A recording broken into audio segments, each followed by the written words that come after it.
आप देख रहे हैं वहां माफियाओं और गुंडों के ऊपर बुलडोजर चलाया जा रहा है।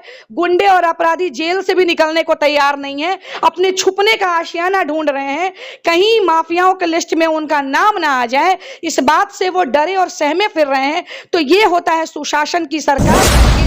और देखिए नीतीश कुमार जी का तो अपना कोई बेस है नहीं, बिल्कुल। उनकी ये जो जदयू नाम की चिड़िया है ना, अब ये उड़ चुकी है, कोई नहीं जानता है किसकी बेटियां घर से निकलेंगी वापस लौटेंगी कि नहीं, ये कोई नहीं जानता है।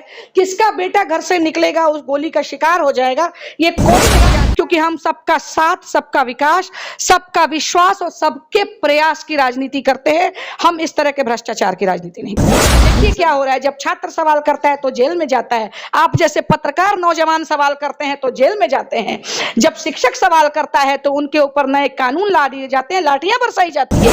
मिलने के बाद में मुझे शायद ये लगा कि बाघ बाघ को बीमार बना देती है और भूख इंसान को गद्दार बना देती है, लेकिन यहाँ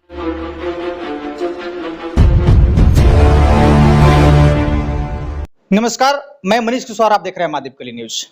अभी मैं मोतिहारी में चरखा पार्क के समीप चंद्रा लाइफ लाइन हॉस्पिटल में उपस्थित हूं, जो यहाँ पे एक बहुत से यहाँ के अच्छे संचालक यानी कि डॉक्टर हेना चंद्रा जी हमारे साथ अभी बात करने के लिए उपस्थित हैं, जो भाजपा के जिला महिला मोर्चा प्रभारी हैं हमारे साथ अभी उपस्थित, जो उनसे मैं बात करने का कुछ प्रयास करूंगा। और दिन प्रतिदिन क्राइम जो है बढ़ते ही जा रहा है, जो इस संदर्भ में मैं कुछ उनसे पूछने का प्रयास करूंगा। आप लोग बने रहिए मेरे वीडियो के साथ में। और मैडम जी, स्वागत है आपका महादीपकली न्यूज चैनल में। बहुत बहुत धन्यवाद आपके चैनल को भी, और आपने मुझे अपने चैनल के माध्यम से अपने वक्तव्यों को रखने का अवसर दिया, उसके लिए बहुत बहुत आभार आपका। मैं आपसे ये जानने का प्रयास करूंगा कि जो एक तो भाजपा प्रत्याशी आप भी हैं, जो भाजपा की सरकार है अभी हमारे भारत में, यानी कि बिहार से लेकर चारों जगह भाजपा का ही बोलबाला है, और यहाँ पे जो है गुंडाओं का, माफियाओं का वर्चस्व इतना बड़ा है, इतना ज्यादा है कि लोगों का जीना मुश्किल हो गया। इस पे आप क्या कहना चाहिएगा? देखिए बिहार में, अभी मैं आपको यहाँ पे रोकूंगी, बिहार में महागठबंधन की सरकार है और हम लोग विपक्ष में बैठे हैं फिलहाल। और अभी की जो दुर्दशा जो आप देख रहे हैं ना बिहार की, जो दिन रात चोरी, डकैती, हत्या, लूट, बलात्कार, शराब माफिया, बालू माफिया, हर जगह हथियार लहराए जा रहे हैं, हर जगह इस तरह का जो वातावरण देखा जा रहा है, खौफ खत्म हो गया है लोगों के अंदर सिस्टम का। ये महागठबंधन की सरकार का देन है, जंगल राज 2 का देन है। अभी बिहार में हमारे भाजपा की सरकार नहीं है, लेकिन हम लोग बिल्कुल प्रतिबद्धता के साथ खड़े हैं कि 2024 और 25 में भारतीय जनता पार्टी की पूर्ण बहुमत की सरकार हमारे बिहार में बनेगी और इस जंगल राज को हम लोग पुरजोर जवाब देंगे। अच्छा, मैं ये जानकारी लेने का एक और प्रयास करूंगा कि आपने जो है सम्राट चौधरी जी का स्वागत बहुत अच्छा से आपने किया, यानी कि उनके माध्यम से आप क्या संदेश देना चाहिएगा? यहाँ के बिहार में जो क्राइम बढ़ता जा रहा है, ये गुंडाओं माफियाओं को तो बात छोड़ दीजिए, पुलिस के द्वारा भी क्राइम किया जा रहा है, तो क्या लगता है आपको इस बारे में, क्या कोई प्रक्रिया अपनाया जा सकता है क्या? देखिए आप जो सवाल कर रहे हैं मैं समझ रही हूँ इस बात को। अभी अभी हमारे चंपारण की ऐतिहासिक धरती पर बिहार के यशस्वी प्रदेश अध्यक्ष बिहार भाजपा के, उनका अध्यक्ष बनने के बाद पहली बार उनका आगमन हुआ, तो ये हमारा कर्तव्य था और ये खूबसूरती भी है कि हमारे यहाँ अतिथि आते हैं तो हम उनका स्वागत पूरे जोर शोर से करते हैं, और उनका भी स्वागत हम लोगों ने किया। और हमारे चंपारण की धरती पर वो पहली बार आए थे, और जब से सम्राट चौधरी जी बिहार भाजपा के अध्यक्ष बने हैं, प्रदेश के अध्यक्ष बने हैं, पूरे बिहार वासियों की निगाहें उनके ऊपर टिकी है, और हम सबको ये पूर्ण विश्वास है कि उनके कुशल नेतृत्व में भारतीय जनता पार्टी की पूर्ण बहुमत की सरकार बिहार में 2025 में बनेगी, और 2024 में भी जब लोकसभा का चुनाव होगा उसमें भी यहाँ बिहार में सम्राट चौधरी के नेतृत्व में हम 40 की 40 सीटें जीतकर माननीय प्रधानमंत्री नरेंद्र भाई मोदी जी के हाथ को मजबूत करने का कोशिश करेंगे, पूरा प्रयास करेंगे। इसलिए अभी वो आए थे, उनका स्वागत हमें करना था, तो हम लोगों ने उनका स्वागत किया। और देखिए हम सबको ये भरोसा है, और अभी आपने कहा ना कि यहाँ के पुलिस प्रशासन सब क्राइम में लिप्त है।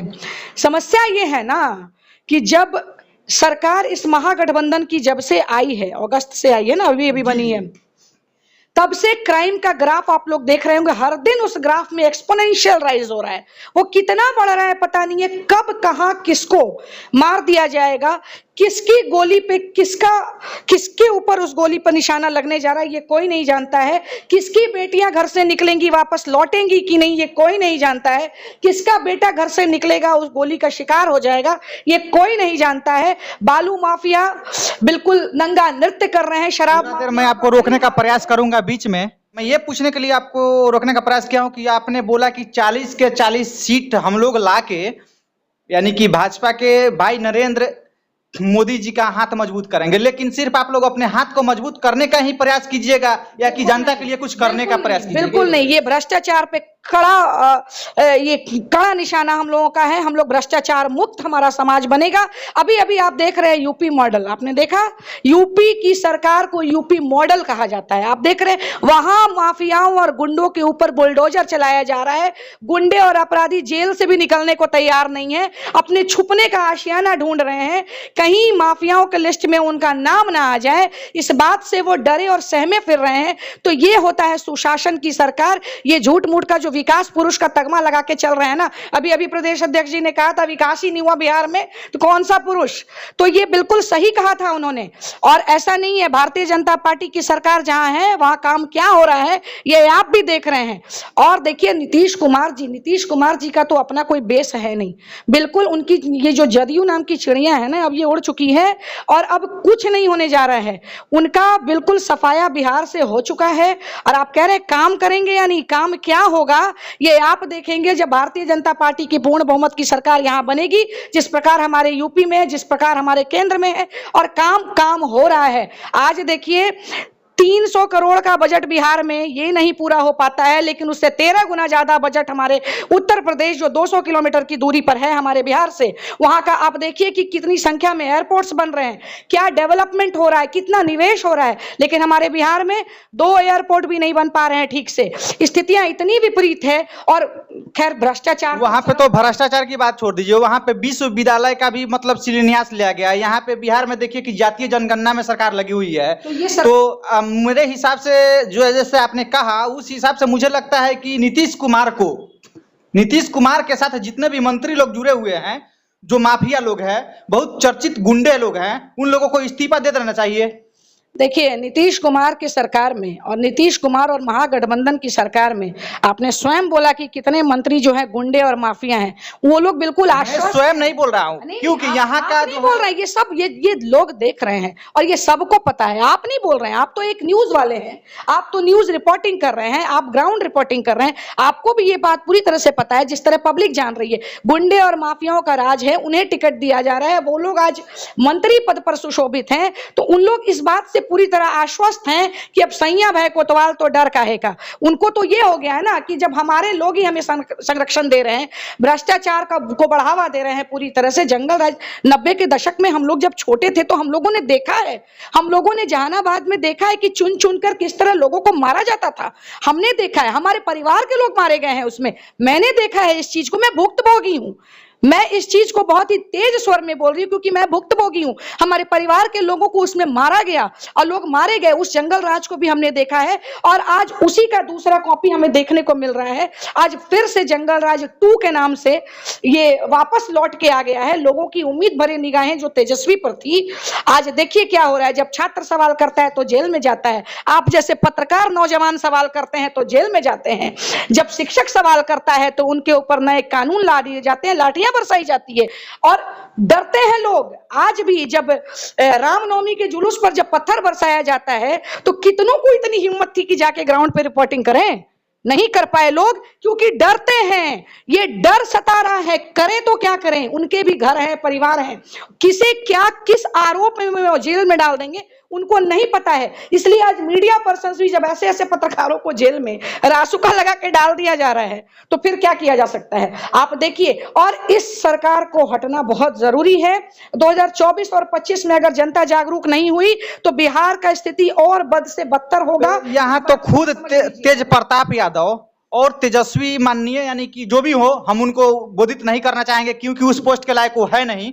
ये जो बाबा, जो सन्यासी बाबा आए हुए थे अभी, जो अब उनके बारे में, उनके विपक्ष में खड़ा होना, डीएसएस सेना तैयार करना, लेकिन हम लोगों ने देखा, ग्राउंड रिपोर्टिंग करने के लिए मैं पटना पहुंच चुका था, जहां पे उनका डीएसएस का कोई भी न सेना था, न तेजस्वी यादव थे, न तेज प्रताप यादव थे, और उनके बहन के द्वारा यानी कि बाबा के ट्विटर पे मैसेज किया जा रहा था कि बिहार को विशेष राज्य का दर्जा कब मिलेगा। मैं आपसे रिक्वेस्ट करने का प्रयास करती हूं कि आप इस पे क्या जवाब देना चाहेंगे।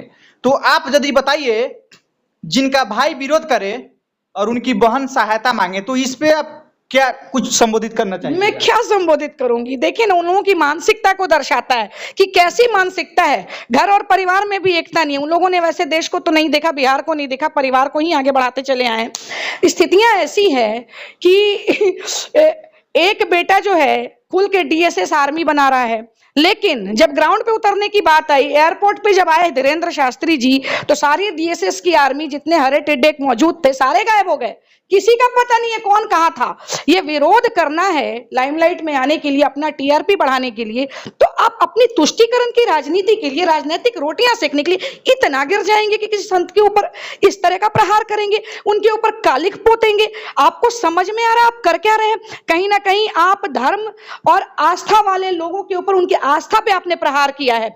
आपके भी वोटर्स उसमें मौजूद थे और इस बार वो लोग भी आपको सबक सिखाएंगे, क्योंकि वो भी हिंदू धर्म के लोग थे, उनकी भी आस्था पर आपने प्रहार। सबक सिखाने की तो बात छोड़ दीजिए, यहाँ पे साबित कर दिया गया है, यानी कि बिहार के पब्लिक के द्वारा, कि उन बाबा धीरेन्द्र शास्त्री जी के स्वागत में 20 लाख से यदि वहां पे ज्यादा जनता पहुंचे हुए थे। तो क्या इन लोगों को यह फील नहीं हुआ कि 20 लाख से ज्यादा जनता उनके सपोर्ट में है? ये लोग डर चुके हैं। इन लोगों को खूब पता चल चुका है कि जो आधार इनकी राजनीति का था, जो तुष्टीकरण की राजनीति ये करते आए हैं, जो जात पात में बांटने का काम ये लोग हमेशा करते हैं, जिस आधार के ऊपर ये राजनीति करते हैं, वो आधार इनका हिल चुका है। इनकी लंका जलनी इस बार तय है। जिस तरह का प्रहार इन लोगों ने करने का प्रयास किया है, ये तय है कि इनकी लंका जलेगी और इनको जवाब मिलेगा, लेकिन वो उस वक्त का इंतजार करें।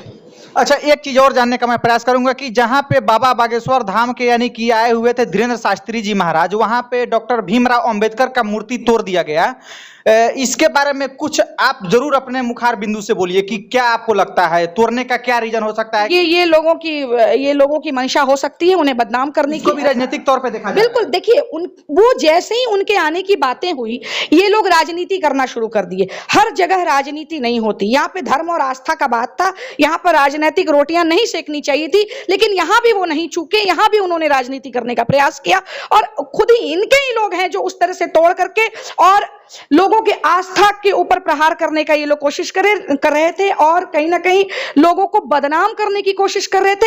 ये पूरी इनकी सोची समझी साजिश और इनकी मानसिकता को दर्शाता है। आपकी जो सरकार बनेगी यहाँ भाजपा के, यदि बिहार में सरकार हो जाने के बाद में, आप अपने माध्यम से बिहार के जनता के लिए, अपने पार्टी के माध्यम से यहाँ पे क्या मुहैया कराएंगे? जैसे कि लोग यहाँ पे नौकरी करने के लिए, कमाने के लिए 2 पैसा बाहर जाते हैं, तो क्या इस बारे में कुछ सुधार हो सकता है क्या? देखिए, भाजपा की पूर्ण बहुमत की सरकार आएगी और यहाँ बिल्कुल भ्रष्टाचार मुक्त हमारा समाज, हमारा बिहार बनेगा। पर सबसे पहले लॉ एंड ऑर्डर को मेंटेन होना बहुत जरूरी है और ये हम लोग देख रहे हैं। जब लॉ एंड ऑर्डर मेंटेन होगा, यहाँ डेवलपमेंट भी होगा और ये सब कुछ देखने की चीज है। आप लोग एक बार मौका तो दें। इस बार बिहार की जनता कमर कस के मौका दें और भारतीय जनता पार्टी की पूर्ण बहुमत की सरकार बनाए और विकास आपको खुद दिखेगा, क्योंकि हम सबका साथ, सबका विकास, सबका विश्वास और सबके प्रयास की राजनीति करते हैं। हम इस तरह के भ्रष्टाचार की राजनीति नहीं करते। इनसे मिलने के बाद में मुझे शायद ये लगा कि बाघ बाघ को बीमार बना देती है और भूख इंसान को गद्दार बना देती है, लेकिन यहाँ पे इन मैडम के द्वारा जो बाइट दिया गया, जो संवाद दिया गया, जो समाज में जनता के लिए, शायद लगता है कि ये आसमां छू लेने वाली चीजें हैं, जो मैं अब बयां क्या करूंगा, आप लोग खुद इस वीडियो में देखिएगा और देख के कमेंट जरूर करिएगा कि फिर नेक्स्ट टाइम मैं इनका बाइट अपने चैनल के माध्यम से आप लोगों को दिखाने का प्रयास करूं या ना करूं, या इनसे कुछ और सवालें करूं कि ना करूं। बाकी ऐसे ऐसे अपडेट देखने के लिए बने रहिए महादीप के न्यूज के साथ। मिलते हैं अगले वीडियो में, तब तक के लिए जय हिंद, जय भारत।